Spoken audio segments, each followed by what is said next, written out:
அனைவருக்கும் வணக்கம். ஒரு முறை ஈசாப்பு அடிமையாக இருந்தப்ப என்ன பண்ணுறாருன்னா, அவரோட எஜமான் வெளியூர் பயணம் பண்ணுறதுக்கு கிளம்புறாரு. அப்போ அந்த காலத்தில் நடைப்பயணமாக தான் போவாங்க. அப்படி அவரோட சேர்ந்து ஈசாப்பு கிளம்பிகிட்ருக்காரு.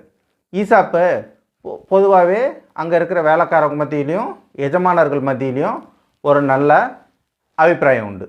அதனால் அங்கே இருக்கிறவங்க என்ன சொல்கிறாங்க, உனக்கு எந்த கூடையை ஈஸியாக தூக்க முடியுமோ அதை நீ தூக்கின்னு வாப்பா அப்படின்னுறாங்க.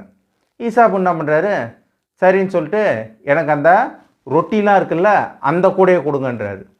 அங்கே இருக்கிறவங்களாம் கூட இருக்கிறவங்களாம் நினைக்கிறாங்க, இவனை நம்ம எவ்வளோ புத்திசாலின்னு நினச்சிருந்தோம், இந்த ரொட்டி கூட தான் நிறைய வெயிட்டாக இருக்குது, இந்த கூடையை போய் கேட்குறானே, ஏதாவது ஈஸியாக இருக்கிற கூடையை கேட்டுருக்கூடாது, வெயிட் இல்லாததாக பார்த்து அப்படின்னு சொல்லிட்டு எல்லோரும் நினைக்கிறாங்க.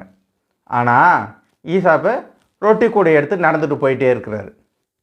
அவங்க ஒரு நாளைக்கு 3 வேளையும் இந்த கூடையில் இருக்கிற ரொட்டிகளை எடுத்து வழியில் பசிக்கு சாப்பிட்டுக்கிட்டே வராங்க. போக போக போக போக என்ன ஆகுதுன்னா, ஒவ்வொரு பணியாளர்களும் தங்களுடைய வெயிட்டை தூக்க முடியாமல் கஷ்டப்பட்டு தூக்கின்னு போகிறாங்க.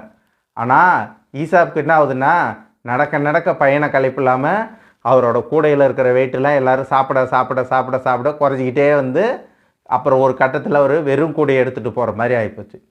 அப்போ தான் மற்றவங்களுக்கெல்லாம் புரிஞ்சுது, ஈசாப்பு நாம் நினச்ச மாதிரி ஆள் இல்லைப்பா, அவர் எப்பயுமே புத்திசாலி தான் சொல்லிட்டு தன்னுடைய நண்பர்கள் தெரிஞ்சுக்கிட்டாங்க. இப்படி தாங்க நாமளும் வாழ்க்கையில் எந்த ஒரு செயலை செய்யும்போதும் கொஞ்சம் புத்திசாலித்தனமாக யோசித்து சிந்தித்து செயல்படணும்.